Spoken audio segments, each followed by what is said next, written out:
Clifford from the Asia Business Council, and I'm delighted to be the moderator for this track Force C, Asia's Sustainable Development.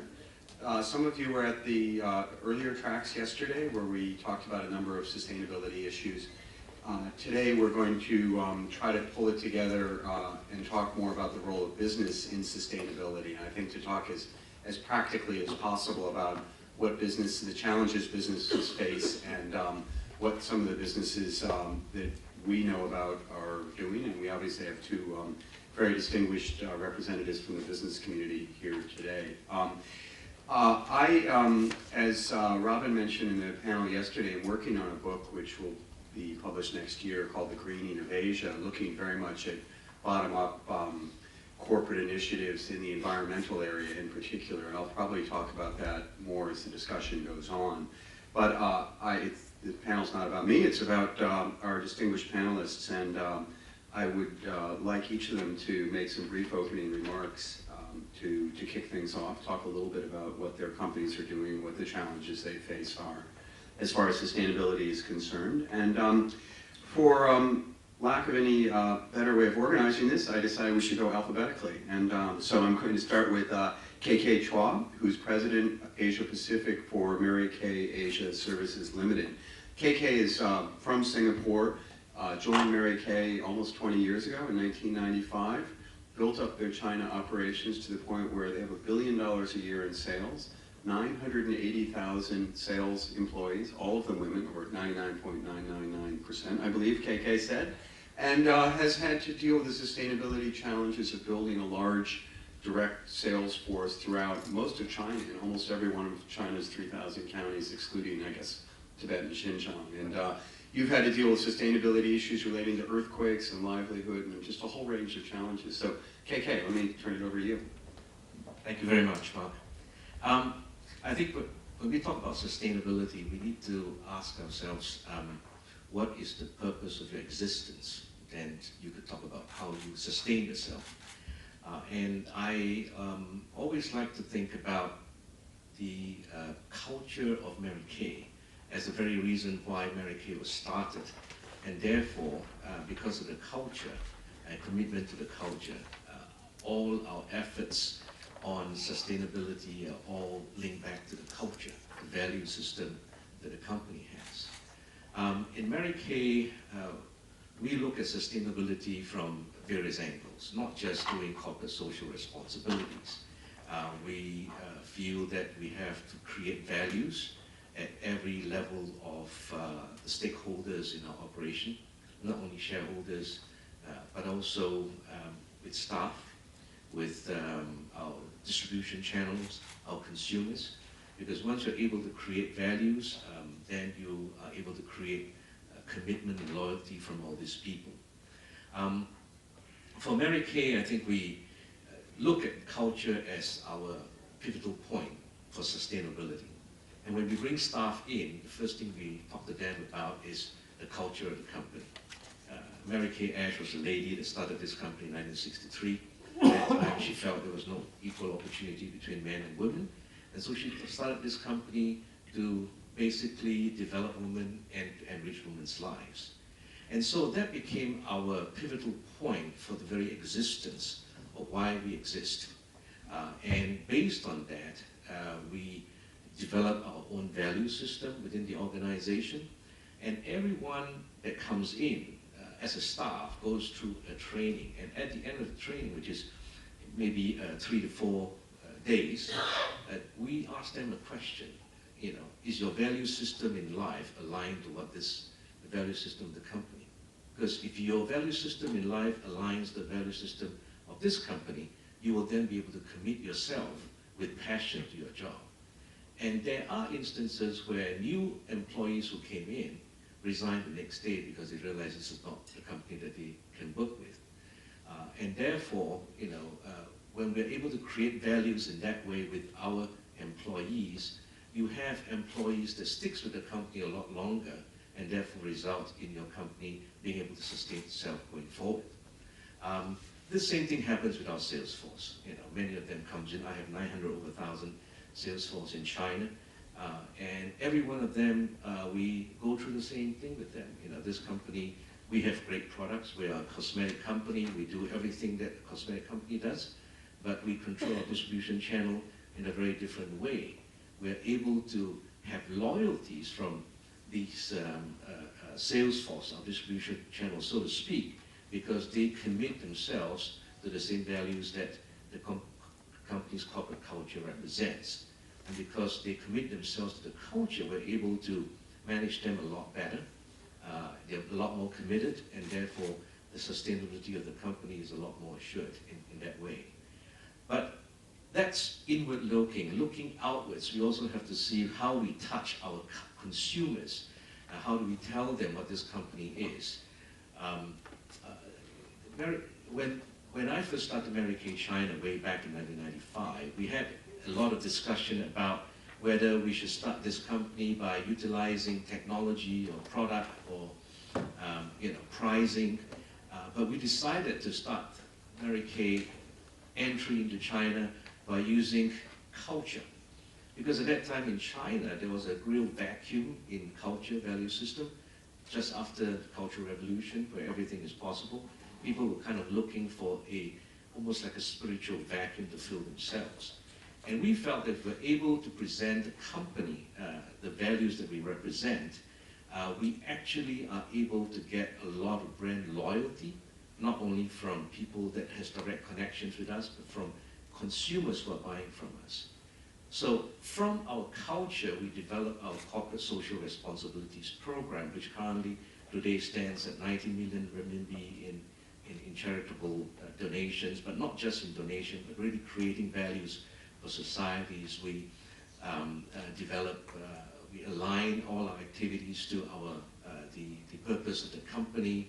We deal with communities, green planets, and all that. Those stuff. So when the consumer sees that a company comes in on culture, talks about the culture, represents the culture, they actually believes more that this company is real. I mean, as a good example, during the Wenchuan earthquake, we were the first foreign company to respond. I didn't even have to ask the head office for permission to give, because I knew that it was the culture of the company. Earthquake happens at 2:30, 7:30, we made the announcement. We are donating a certain portion of our donation to the cause of the earthquake. So I think, for us, sustainability is all related back to the very core of the existence of why you set up your company. What is it for? And to be faithful and committed to it, so that the activities, what you do is all linked back, and people could see that, and they are then become faithful followers of your brand. Thank you, KK. We will get back to you and talk, I think, more specifically about CSR, and particularly a very interesting company because, as you said, it was founded by Mary Kay at a time when women didn't have that many opportunities, and now you're giving opportunities to close to 1 million Chinese women. So I'd be interested in following up on that later. So let me turn it over next to Carl Ganter. Carl is the co-founder and director of Circle of Blue.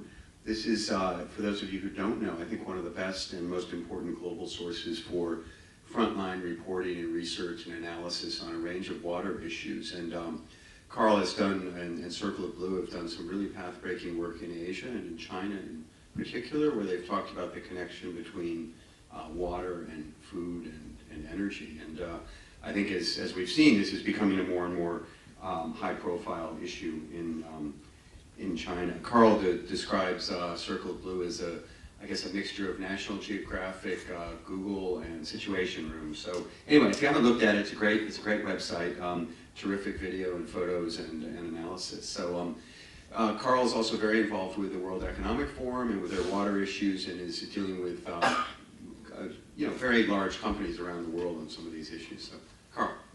Great, thanks Mark, and thanks for everybody being here.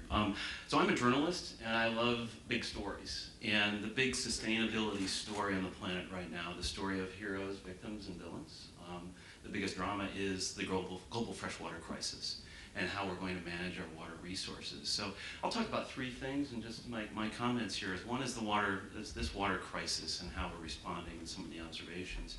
And then I'll talk a little bit about governance, and then talk about values. I really am inspired by, I'm trying to figure out how I can join Mary Kay China from Michigan. But it's just absolutely remarkable to have that kind of alignment. And I think we're seeing these major global shifts. But first, the global shift in water scarcity is really, really significant. Just for any indication, take a look at the US intelligence report last year, I think it was a year and a half ago, that looked at water scarcity around the world and saw it as a major, major global risk, not only for countries around the world, but also for the US, for supply chains, for global stability. So I really recommend that, not for nighttime reading. If you need to wake up in the morning, it's a good way to start, but it certainly won't put you to sleep. The other part too is take a look at the McKinsey 2030 report, because by 2030, McKinsey predicts that we will have serious, serious water scarcity challenges that will affect global supply chains. And so out of that report came a group called the Water Working Group that the World Economic Forum created, a range of companies that have particularly close ties, I don't know if my mic's holding out, close ties to their supply chains. So companies that are looking at their major risks tied to climate change and water scarcity. So serious, serious challenges there. What's interesting is when you're a brand-fronted company like Coca-Cola, you have major global risks when you have your customers or your communities that are challenged by water risk. So in 2005, Coca-Cola had a plant in Kerala, India. It was draining, at least by local allegations, draining the water supply. And Coca-Cola didn't respond by their own admission, they didn't listen more closely enough. And so what happened is protests in India actually rippled all the way back to my home state in Michigan. The University of Michigan ended up removing its vending machines from campus. So Coca-Cola was kicked off campus on 10 major US universities because they weren't listening to their supply chain, in a sense listening all the way back to their communities. So when we're talking about values, we're talking about water, we're talking about your brand perception. So it triggered Coca-Cola to take on a major supply chain analysis. So Coca-Cola, I think, was one of the first that, because of this system shock, in a sense, took on a global supply chain analysis of its climate risk as well as its water risk. So I remember going to Coca-Cola in, I think, 2006 in Atlanta, seeing their show, in a sense. What they were going to do is go all the way down to their sugar producers, go all the way down to the packet producers that produce the materials that move their supplies, their aluminum producers. They saw every single bit of their supply chain at risk because of climate change and because of water scarcity. So Coca-Cola is one of the first, it's rather obvious, but one of the first to do that supply chain risk and analysis and actually start to put it in their books. So really fascinating things were happening, gosh, almost 10 years ago now. So the other piece that we're seeing too, really big story, is this governance and system thinking kind of paths. So what we're seeing at the Economic Forum is that we need more, or at least companies are calling for, a leveling of the playing field. They're calling for more standardized governments, they're calling for better regulations, because when you're working in the developing world, in a sense, you need to standardize the commitments, and you need to standardize the expectations. And so I was just in Mongolia, and absolutely fascinating country that's really trying to pull itself by its bootstraps.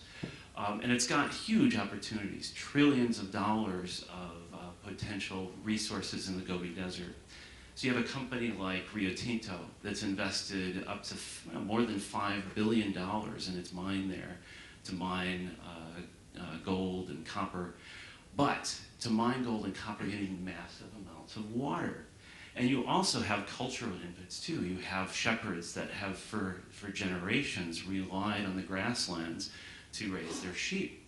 And so you have a cultural relationship, but you also have a challenge because you have other companies, mostly Russian and Chinese companies, that are coming in actually literally across the borders. They call them ninjas, not because of, not ninjas as in martial art, but ninjas as in Ninja Turtles, if you remember the cartoons, because apparently the outfits they wear and the equipment they carry makes them look like Ninja Turtles. And so Rio Tinto is very, very concerned about this, because if they're held to a higher standard than their competitors, and if the water supplies are declining, they're the ones that have to have the social contract to mine. And and they're the ones that are investing in the water recycling and the water management and the water analysis, how much groundwater there is, how you can build community development. And all of that will turn to dust if there isn't a level playing field. So that's another really interesting thing that's happening, is on the government side, and the call for, in a sense, true cost accounting and relationships. So the other piece of this is the values piece. And this is what's really exciting, again, talking to KK and listening to what's happening here with Mary Kay. But the values piece is another huge story that we're seeing unfold. So when you start to look at the values, it is a relationship with your community. We saw that, again, back in India with Coca-Cola. Their values were entirely on the spreadsheet line. They weren't listening, again, by their own admission, to their community. But when you look at a company like Nestle, now I was just in Colombia with a panel with Peter Brabeck, who's chairman of Nestle. Nestle's investing $400 million, almost $500 million US in what they called shared value. And so what they're trying to do is set up their supply chains so they're much more resilient. They're absolutely terrified by climate change. And they're absolutely terrified by the impacts that climate change will have on water supply and on coffee, which Nestle, of course, major producer. And they rely on their growers in Colombia for their coffee supplies. But what they found is that climate change, and also a lack of management of watershed. You know, what's up above the coffee grows? Those are the forests that are providing the water that grows the coffee. So they're investing in rural and urban development, in healthcare, in the rural communities, and they're investing in water supplies so that they can have a much more resilient coffee crop. But that's the level of commitment of shared value, because they feel that a much closer relationship with their community, a much closer relationship with their customers will build their resilience and give them actually a competitive edge, particularly as we again face these major water and climate challenges. So again, the big stories that we're seeing, we do face a global water crisis. It's affecting China. It's affecting basically everything in every place we care about. We're seeing it in the Great Lakes. We're seeing algae growth in the Great Lakes, enough that shut down a water treatment plant last summer. So that's already costing us millions of dollars that really have not been accounted for in the infrastructure and other systems. So those costs will be passed along to us. Those costs will be passed along to business. But then as we start to shift the values, the other big trend here tied to values is putting a price on these services and on water and on our ecosystems that provide the water. So as we account for, as we talk about values in community building, as we talk about values in bottom line, I think we'll actually start seeing much more true cost accounting, and then we'll start seeing much stronger, I hope, more resilient systems. Carl, thank you very much. I think one of the key points you make is that sustainability is really about risk and knowing what business risks are. And I think particularly big multinationals have the ability to think much more broadly. And when you're starting to think about watershed management and forests, that's beyond the capacity of a lot of companies. But it's necessary if you're running the scale business at a Coca-Cola or a Nestle. And when you're one of the suppliers, then when when Coca-Cola says you need to work with us, whether it's with NGOs, to build the resilience in these local systems. Yeah, interesting. So I'd like to turn to our third panelist now, Stanley Sito, who's chairman and CEO of Lever Style, which is one of these fantastic Hong Kong companies that I'm sorry to say I didn't know about before, because mostly, despite the fact that your family founded the company in 1956, you mostly make garments and clothes for other companies like Paul Smith and Armani and Uniqlo and others. So fantastic Hong Kong success story. You've won awards and recognition from groups like WWF for your low carbon work, but you're above all a businessman.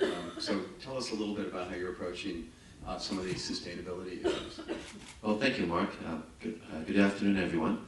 Actually, relative to a lot of the speakers that you've heard, I run a much smaller business. So I'm trying to talk at a level which is a bit more down to earth.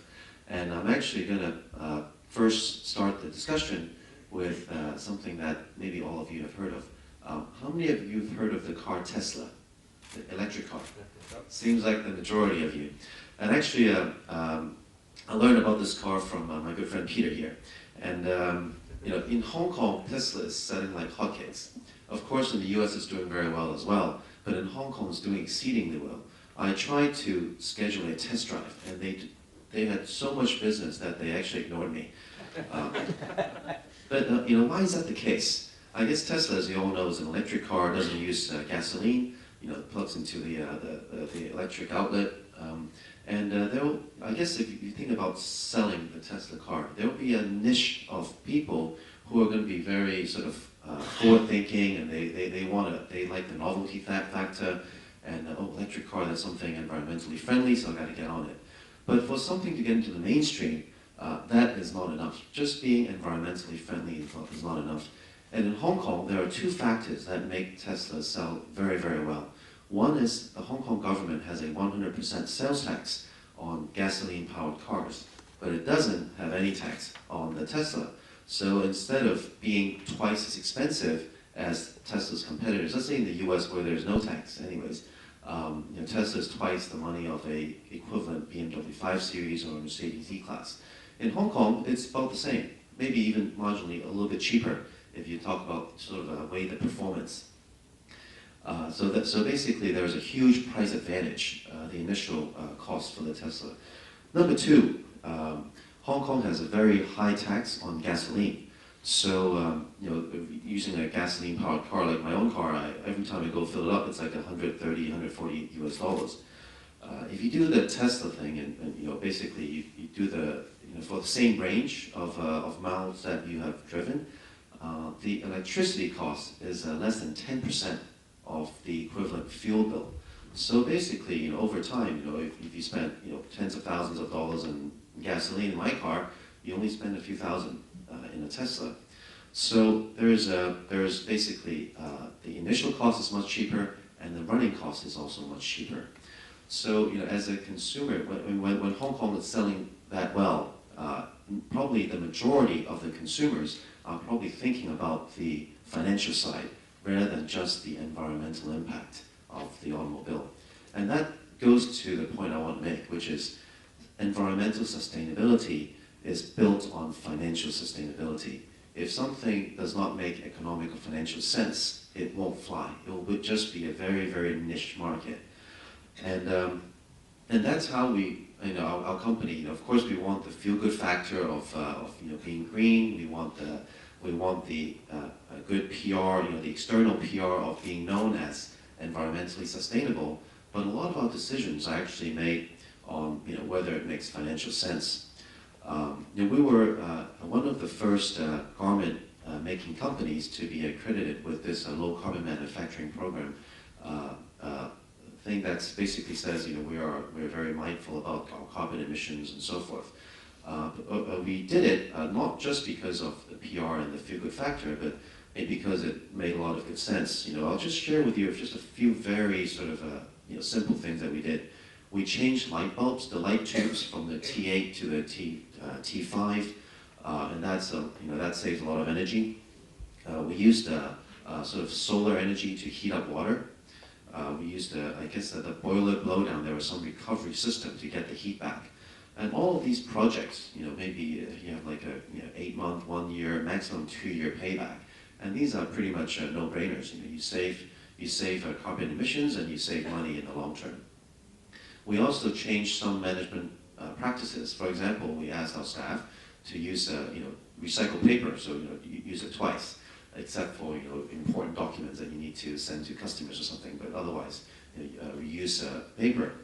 We also asked people to switch off their office lights when they leave the office, or to switch off the individual air conditioning units. These things don't cost any money, but it reduces our carbon footprint and, equally importantly, our utilities bill. And it's just very simple things like we also put in temperature controls for our air conditioning units in our facilities, so that when the temperature drops beyond a certain point, then the air conditioner switches off, or just switches to just normal ventilation, just air without the aircon. A few years ago, our company started building a new greenfield plant. And then, being sort of environmentally conscious, we thought, what are the things that we can do to push the envelope a little bit?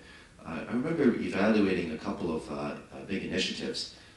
One of them was geothermal cooling, so basically using underground water, bring it up and cool the facilities, and that will help with, instead of aircon. And another thing was putting like a wind turbine to generate electricity. At the end, both of these ideas were thrown out because the payback was too long. It was like between 10 to 20 years. So, we just did not make financial sense, and we did not make those investment decisions. Sometimes, I guess, when we're operating, there are things that we do that unfortunately harm the environment. For example, sometimes we have to use diesel generators. Diesel generators pollute a lot more than the grid, and they also cost a lot more. But if there are brownouts, we operate in southern China, and I guess now it's a little bit better, but a couple of years ago, you get like brownouts like 3 days out of a week or something, and then there are delivery deadlines to meet. So what are you going to do? You got to fire up that diesel generator and try to get those clothes made so that we can fulfill our customer obligations. And but those things are a little bit out of our control, because if the electricity grid is down, unless we don't want to stay in business, we got to do what we got to do to survive, and we got to fire up those diesel generators, knowing that hey, unfortunately this is not as good for the air, I guess in Hong Kong as well, as it could be. So I just wanted to make the point that environmental sustainability really is built on financial sustainability. Thank you very much. I think that's a very realistic bottom line approach, because as you say, if you're not in business, then you're not really doing anybody any favors. And could you talk a little bit more about the award you got from the WWF, and then how that I guess plays into whatever structure you have within the company to make these kinds of trade-offs, whether it's geothermal or wind or lighting? How do you go about it? Yeah, we, I guess a number of years ago, we were one of the first people to get on the corporate social responsibility bandwagon to make sure that we were compliant on the human resources side. After we got that done, we sort of said, what is next? How can we be a better corporate citizen?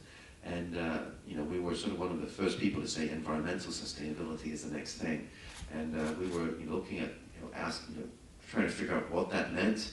And we somehow got in touch with WWF, and they were just starting this low carbon manufacturing program, and we jumped on it. And we tried to understand, what that entails, what are the ways that we can do, we can save energy and so forth. And WWF was very helpful. And that project got our whole management team and also our whole company become a lot more aware of what are the things that we can do. Some of them cost money, some of them don't, as I said earlier. So that basically got sort of, through that project and through winning that award, that being sort of environmentally sustainable became part of the DNA of the company, and people think about it, more often than we did before. And do you have a special committee, or is it just integrated into every aspect of how you do business? Like if you're looking at a new project, like say the Greenfield plant, how do you integrate the whole issue of energy efficiency and or environmental sustainability into that day-to-day planning process? Well, we don't make greenfield plans every other day, so so these are usually sort of important capex decisions that are made very infrequently, and we have finance people, admin people, look at it, but just in general, when how the admin people run the office, they just become a lot more aware of where we can save, and it really drops straight to the bottom line. So it's just something that we just do on an everyday basis. Yeah, terrific, interesting. Before we sort of get into a broader discussion, I'd like to introduce William Overholt. I think many of you know Bill, who's just returned to Hong Kong after a few years in the U.S. He's a senior fellow at the Fund Global Institute, worked for many years at Nomura and other financial institutions, and he's going to make a few remarks on this issue. Yeah, I was asked to tell you a little bit about a major project we have in mind. We're calling human-centered development. As we talked around the Institute about the aftermath of the Rana Plaza collapse in Bangladesh, we decided that this is really the Lehman Brothers event of the supply chain business. It's unregulated capitalism run wild, and at some point,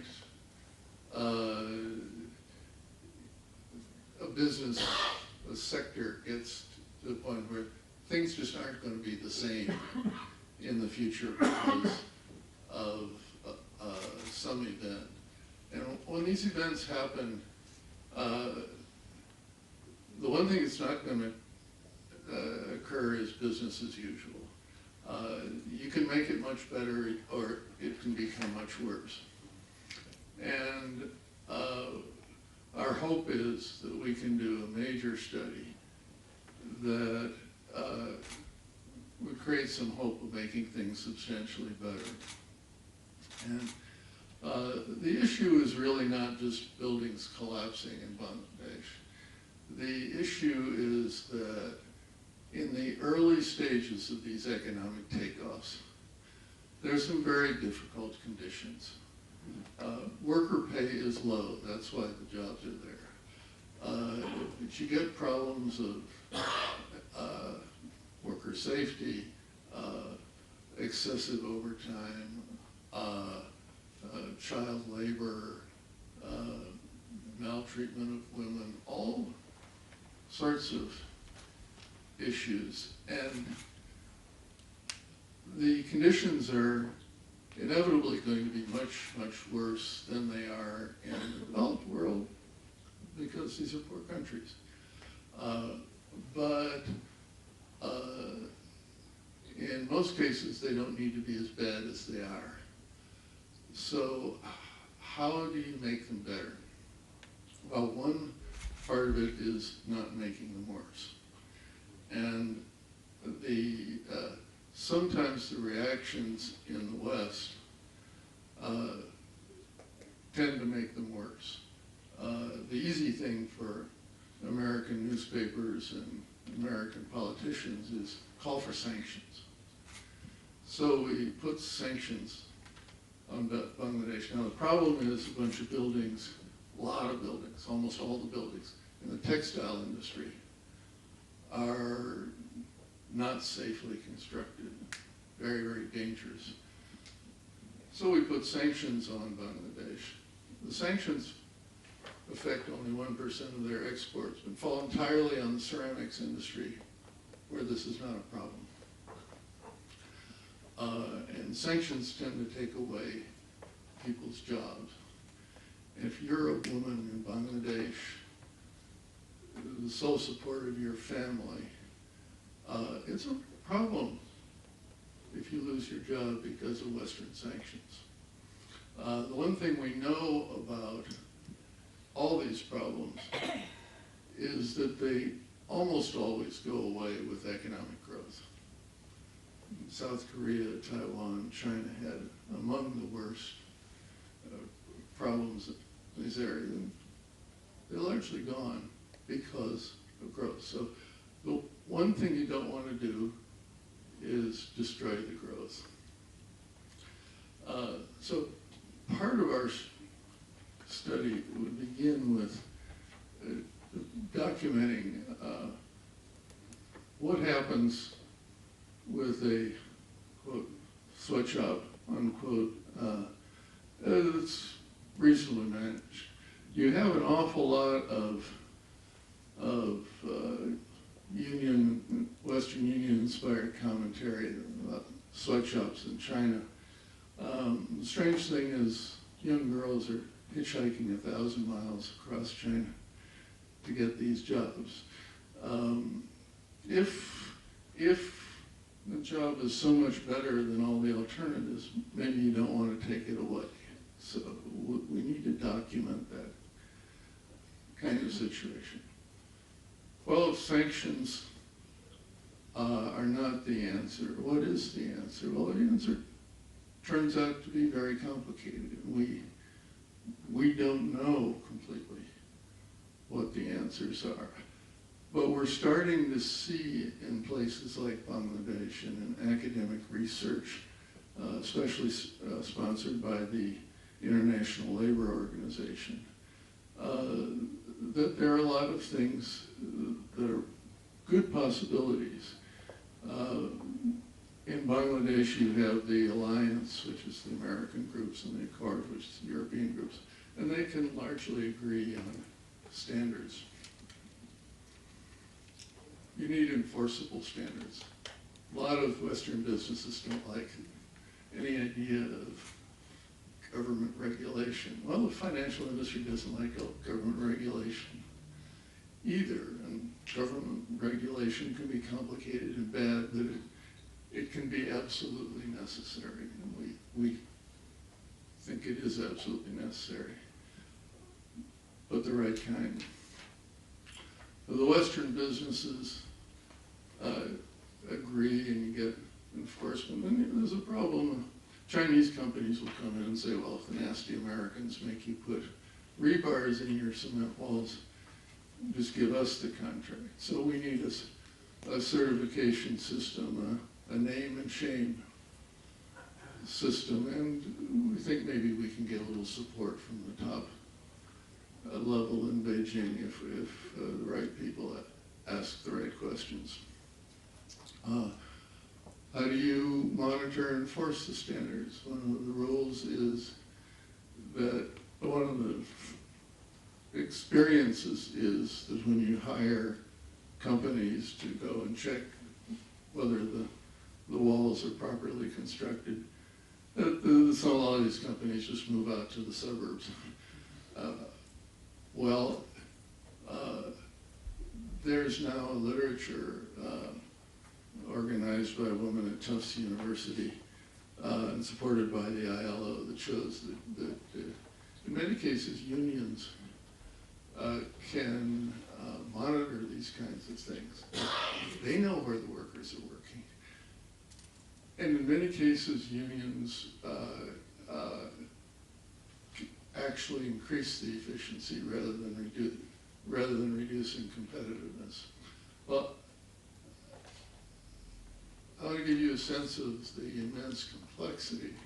I don't want to give you any sense that we have the answers, but we want to put a major effort in for a year or a year and a half to seeing if there's a way to create a business, labor, government, NGO alliances.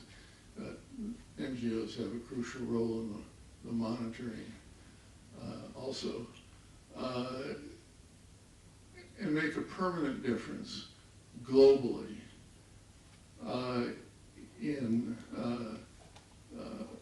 ameliorating these problems, but do it in a way that Myanmar and Timor-Leste and African countries have a chance to get on the escalator. we must not have a combination of sanctions and certain kind of media and NGO pressures that make it impossible for Myanmar to achieve the kinds of things that have happened in, say, South Korea and Taiwan. So that's what I'm going to be spending a lot of my time on. Some people in this room, some companies, might be interested in being part of this. Thank you very much, Bill. I mean, we talked briefly about this yesterday. I think it's a fascinating initiative, and I wish you good luck. As a former journalist, I would like to, in defense of media, say, although media I think is often really unfair in how they caricature this, that with, say, for example, at Nike, I mean, they do tend to get companies' attention sometimes, or Carl was talking about Coca-Cola. So, you know, they're part of the equation too, even though they're not always fair. If I could just ask one follow-up question. Yesterday we had Asif Ibrahim on an earlier sustainability panel, speaking from the viewpoint of Bangladeshi manufacturers who complain that the Western buyers effectively are forcing the race to the bottom. I mean, so how can you stop from making things worse if there's this relentless pressure to continue taking pennies out of the garments? Well, that's what we have to address, and I think the key is that most companies want to feel good about themselves, and companies are complaining, big Western companies, Lei and Fung, don't want to be in a race to the bottom. And but there is a problem if, for instance, even the Western companies agree and then the Chinese companies come in and take away all the business. So you get standards, you agree on them, and you enforce them. And anybody who doesn't live by the standards faces both government sanctions and the loss of consumers. The name and shame is could be a very big part of this. And I think we've seen in some of the examples that it works, but it doesn't work unless you make it part of the system. It can work on one company, but not another 1,000 companies. We need a system that impacts everybody in the same way. And this is exactly what we've done in the financial area. There's more agreement in the financial area that it's absolutely necessary. I think we're headed toward more consensus that it's necessary in the supply chain area. We've done it rather badly in the financial area. That's a good example of how not to do it. Do it in a way that discriminates against small banks, discriminates against Asia, makes it unbelievably complicated, and doesn't address the big issue of too big to fail. We're making them bigger and bigger and creating incentives to make the problem worse because of lobbying. And that we have to avoid that kind of thing in the supply chain area. How to do that will be one of the things we're looking at. Great. No, I think this is extremely interesting because, as you point out, we have seen tens of millions of, especially women, benefit from low-wage jobs. And I lived in South Korea for 5 years, and again, you look at the conditions there in the 1960s and 70s versus today, it's like night and day. But how do you speed up that process, and how do you mitigate unnecessary suffering in the meantime? I think, and it's, you know, the globalized world gives us new possibilities. And again, I think the media plays a very, very important role in this naming and shaming, but the globalized world also makes it easier for companies to avoid their responsibilities. So I mean, it's a terrific challenge, and we'll look forward to hearing the report at the next meeting, I guess, 10 years from now. Hey, we have about 15 minutes or so left. There are a lot of fantastic, knowledgeable people in the room. I see Anne and Michael both have questions. So if you could identify yourself for people who don't know you. Thanks. Hi, Anne Florini from Singapore Management University and the Brookings Institution.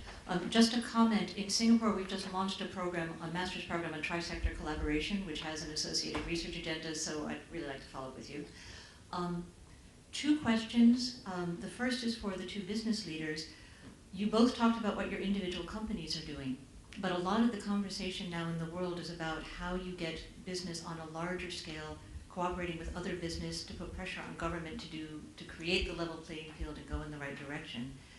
Do your companies participate in any of those kinds of conversations? And if not, is it something that you could see your companies beginning to do? And then a question for Carl Ganter. One of the big problems with getting sustainability really embedded in business practices is that business schools systematically train you not to do it, for the most part. Are you finding that there are business programs that are meaningfully incorporating sustainability into the way that they're operating? And if so, where are the good examples that we could start emulating in Asia? Singapore Management University. We're not there yet. Can't get one started. I think that's a very good question. The answer to your first question is yes, we do. I think when we look at certain things that government needs to do that they're not doing, how do you influence them, especially when you operate in China? A very good example is a very sensitive topic, animal testing. In cosmetics, in China, all cosmetics to be registered has to be animal tested. That's the law. That's the rule. You can't go against the rule if you want to operate in a country like this. So what we did was, together with some other companies, we started talking to the government first.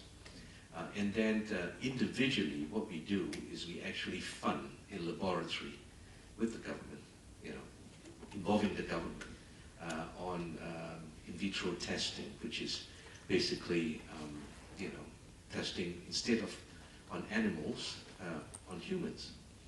Because, humans have a choice, animals don't. And I think we're making headway from what I hear of late is that there is going to be an announcement shortly that they are going that direction. So I think it's not just us, but it's also a body of other companies doing the same, telling the government this is just not on. The other thing is we refuse to export any products produced in China. And we have to tell the government, I cannot export any cosmetic products out of China because of animal testing. So at the end of the day, you hurt your own economy, so that's what we could do. I guess to answer Anne's first question, for us, the answer is no. We don't try to take a proactively try to influence the government, and I guess that's really boils down to the reality of who is the government going to listen to. I guess if you're the General Electrics of the world, they're surely paying a lot of tax dollars to listen to you. But for a sort of medium-sized company like ours, I think actually doing what we're supposed to do on our own is going to yield a lot more sort of results than trying to influence a government that's not going to be paying too much attention to us. Great. I want to respond to both questions very quickly on the government side. At the Economic Forum, one of the big priorities is to bring government together with business and talk about sustainability. In Davos this year, coming up in January, there will be something like 15 sessions, I think it's on the last day, on climate change adaptation and mitigation. And a lot of that is designed to bring together business and government. In a sense, to roll up the sleeves and figure out, what does a sustainable future look like? On the business school side, I do see some bright spots, and some of that is coming from our home state in Michigan. University of Michigan has something called the Urban Institute, which actually, when you graduate, you get a degree, you get an MBA, and you get a degree for a master's degree from the School of Natural Resources in sustainability. So there is that, and I think what we're seeing is that And what I learned, at least in looking at the Creating Shared Value program and some of these other kind of shifts, is moving CSR from investing in maybe, say, 1 or 2 medium-level executive positions with a travel budget to actually investing in community, to building the DNA within the company. So I think that's going to be a really interesting shift. And at least at U of M, we've had a couple of students that work with us, a couple of the MBA students have come up to Traverse City, Michigan, our gorgeous place that everybody wants to come to in the summertime.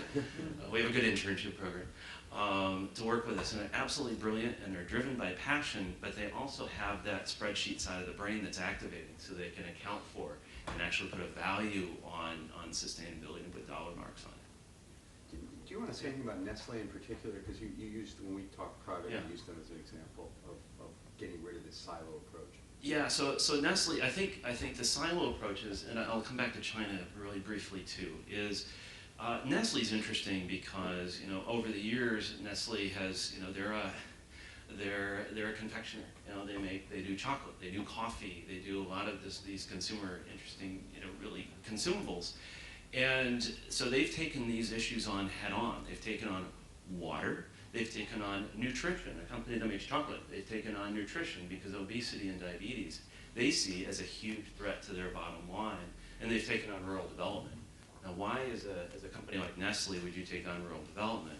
But if you don't have a young, educated workforce to pick your coffee, your grows will not be sustainable.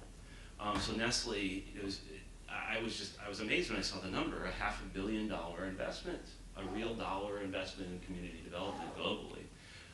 But quickly back to China, when we did our reporting in China, we wanted to look at the water energy challenge in China and the risk, particularly around coal. So we sent 4 teams of reporters, the power of journalism, right? Across China, and we went to the coal mines, we went to the mills, we went to the coal-fired power plants. We really put the context around the statistics, around the data. And then we came back, and we did 17 sessions, convening sessions across China. We did Ogilvy's clients in Shanghai. We did the US Embassy in Beijing. We did the water ministry in Beijing as well. What was really interesting on the government side with the water ministry, and these are the senior officials, is it wasn't a contentious pointing fingers. It was, here's what we found, here's the context, here's how you compare with the US and other countries. But also, we gave them, in a sense, the standing where they could say, Circle of Blue and the Wilson Center, US government think tank, policy think tank, say that we're relevant, say that water is important. When you're building infrastructure, you're building pipelines and canals, you need to really talk to us. And coming back to breaking down the silos, we need to think much more systemically when we're looking at these global problems, both in government and in business, so that on one side, you're not selling candy bars, and on the other side, you're trying to improve nutrition, and the two aren't meeting in somehow. Great. I know Michael had a question, and then Alan. So, Michael. Bill, I was just wondering, when you talk about imposing standards, who is accountable for meeting those standards? It seems like it would work better if the buyers were accountable for it than the suppliers. I'm just wondering, because there would be fewer and bigger buyers, and they might be able to subsidize the meeting of the standards. Am I making any sense here? Yeah, I think the buyers play a crucial role. That's why we talk about the Accord and the Alliance. But the standards are enforced on local suppliers who among others, who may need to put reinforcing bars in the concrete that they build buildings out of. So it's really a shared responsibility of government, suppliers, buyers, consumers. NGOs have a crucial role. Bismarck reminds me that media is really such a complicated problem that you have to view it as an orchestra. You have to. Just to add there, I think there's a realization that there's no single accountable party, and that system actually hasn't worked because now supply chains are basically they're basically networks of interest, and all of them sometimes operate in different directions. So I think what has come up in Bangladesh is just a realization that we need a better system for actually allocating responsibility, and that may actually result in there being some financial responsibility as well. I think we should not forget that. Don't put all the blame in the government for not doing it, because the government's got a lot of issues on its hands, and it's a process. It's almost a process of development that they have to develop better governance systems. But there's a role that the government can play in facilitating the better alignment of interests for the public good and for the good of the workers and the entire country. But it's to come up with a system for doing that, and to attach kind of financial and legal responsibility that is exactly going to be the outcome of this effort that you see in Bangladesh. And hopefully that can actually be replicated for other developing countries and even other issues. Yeah, can I just add a little bit more to that? Pamela's being somewhat modest because she has recently redrafted the Informed Code of Conduct. Now, this has not been done in isolation. You know, we're working with Walmart, with Coca-Cola, for example, and many other companies in Bangladesh and other places. One of the issues I just want to put into the ingredient to show how, into this mix to show how complex it is it seems like a specific issue, but it's fundamental to this, and it's called outsourcing. And Stanley will know very well what this is. You can have a lot of codes of conduct in place in your factories, and you can put 100,000 garments into one factory. You can have people in there policing the standards in there, hopefully moving from compliance to commitment in those factories and upgrading them.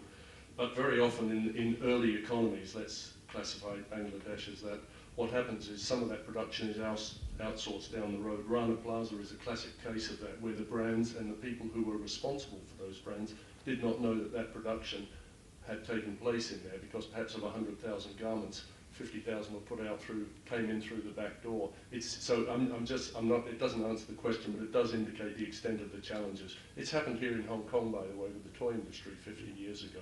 Hopefully these things do upgrade over time, but the complexity of that.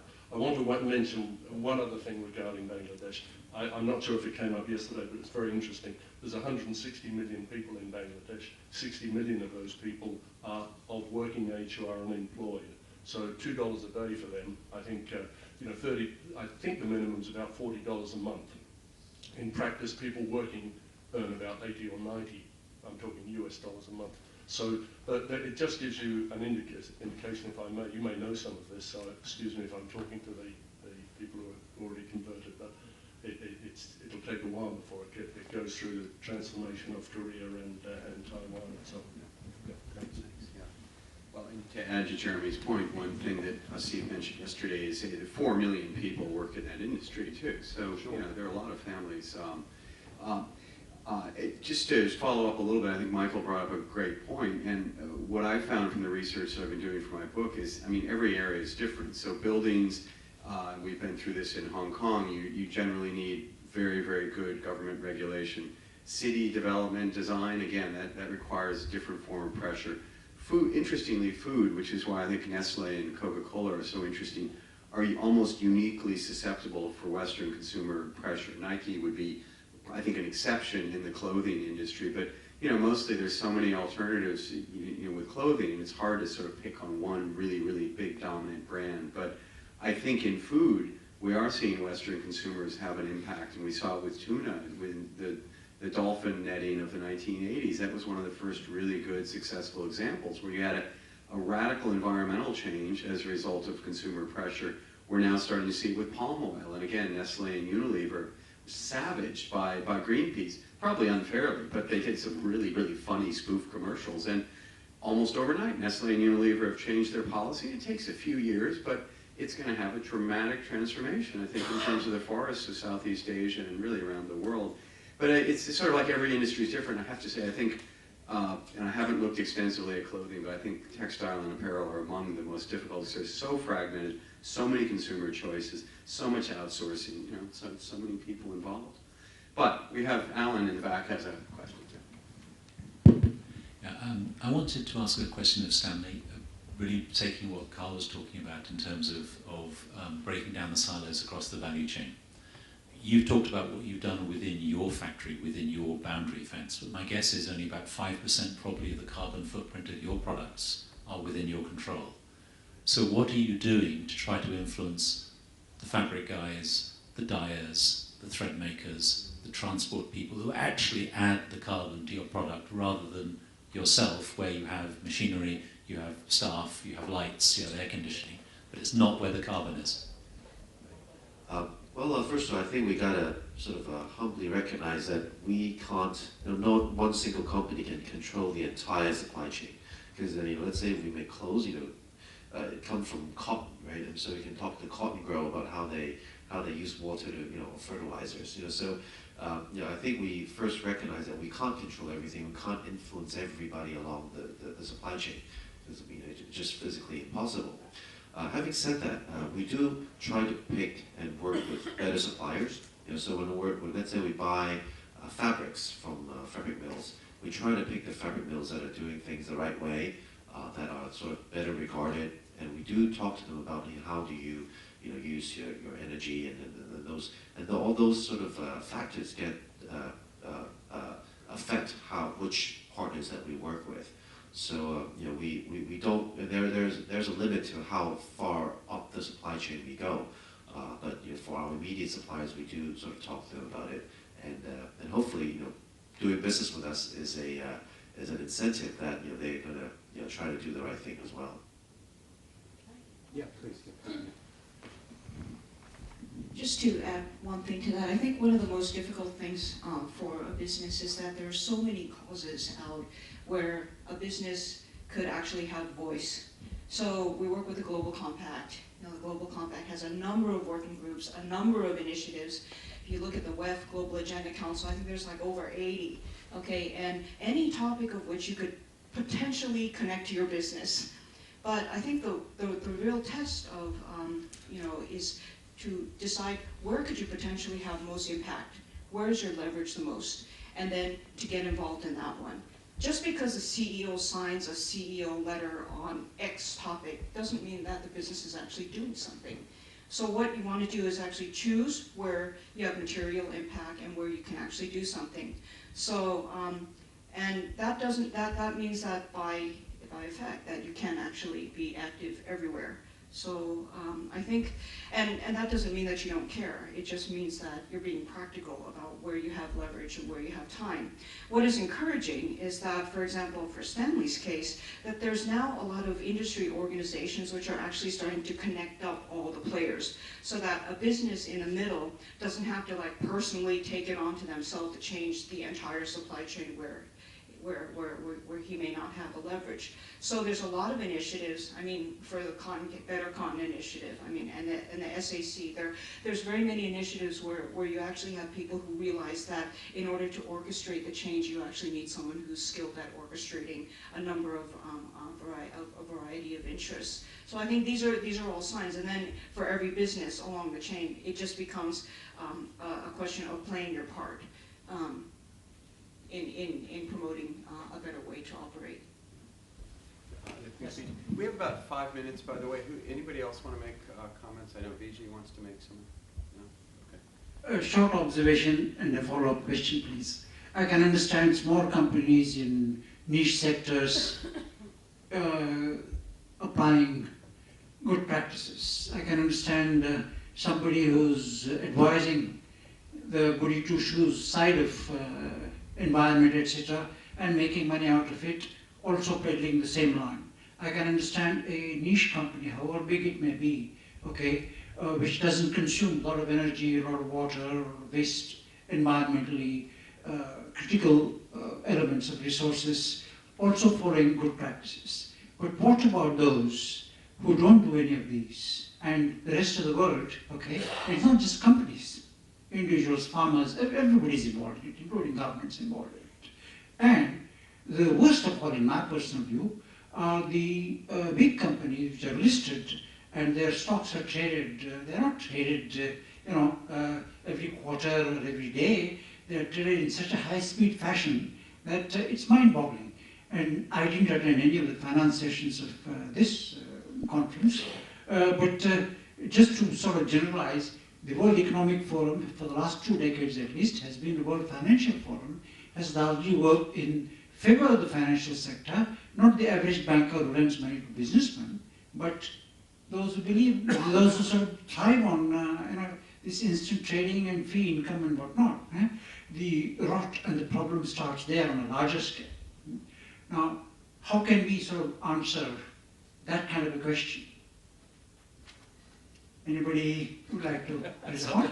Take a tiny little stab. No, it's a great question, and we are in this era, as we call it, radical transparency. So there's, I hope, a lot more accountability, and I hope that more people are holding, really looking at the bottom lines of these companies. And also, I think it's driven by, we talk about where do you invest your time as a company. A lot of companies right now are being driven by risk. So you have firms and organizations like Ceres that's calling on companies to actually put their bottom line risk in their annual reports. I think that's really powerful, but when it comes down to the speed trading, I don't have an answer for that. It's an automated system. Can I just add something? I don't know if You got a mic behind you. Okay, thanks. There's some examples, I think, recently of people whose reputational risk has clearly impacted their share prices. One is Nike, when the World Student Organization banned them, as I'm sure you're aware. One is Apple, when the Foxconn tragedy happened.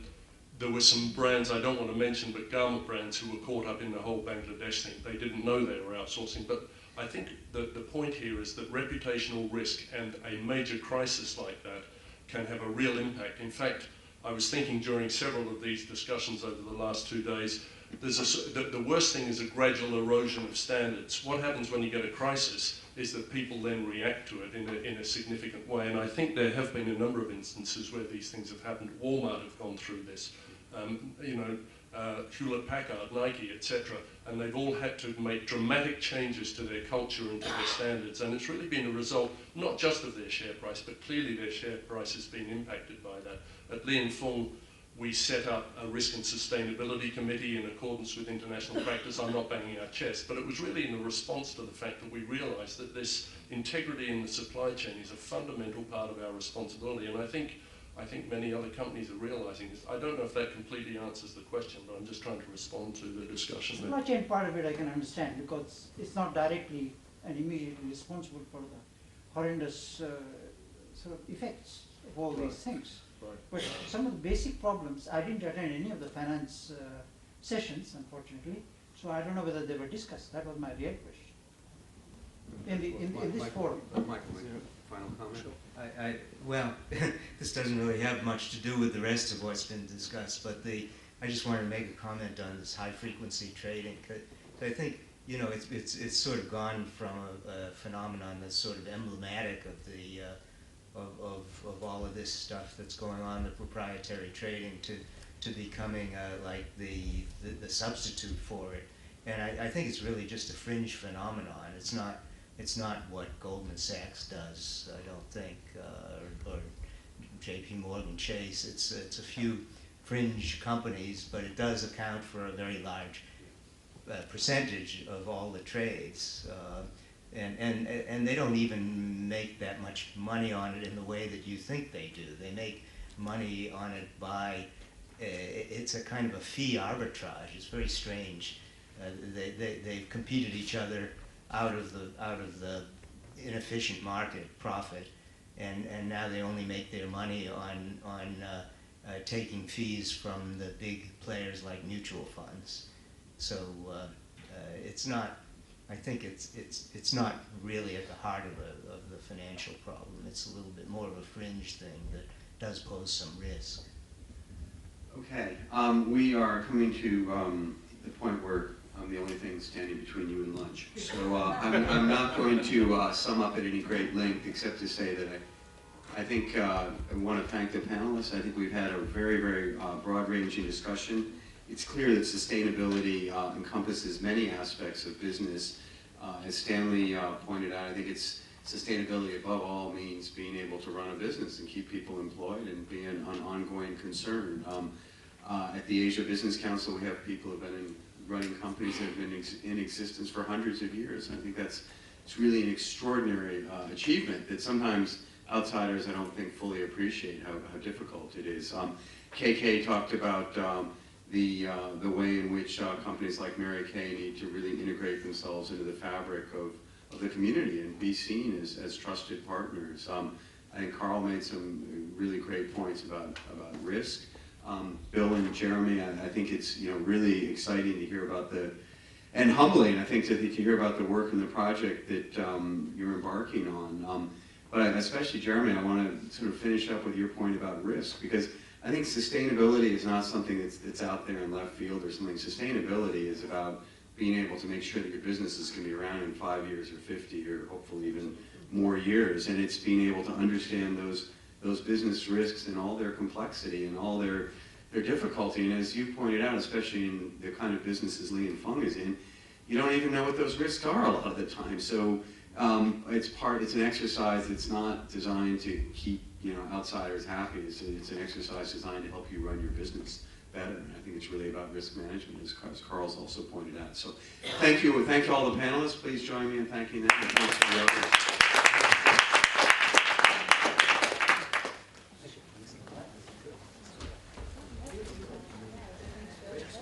Mike, would you have a card? I'm sorry if I disordered. Next year we're going to hear you have thanks a lot.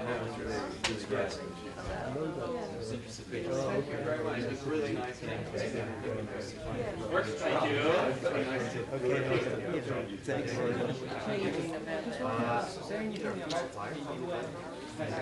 you very much, Mark.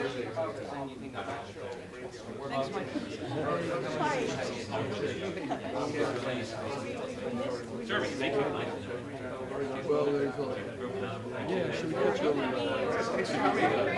want to have having lunch now? Yeah, I'll have something to draw. I'm going to do that too. You sit in the lunchroom towards the... Yeah.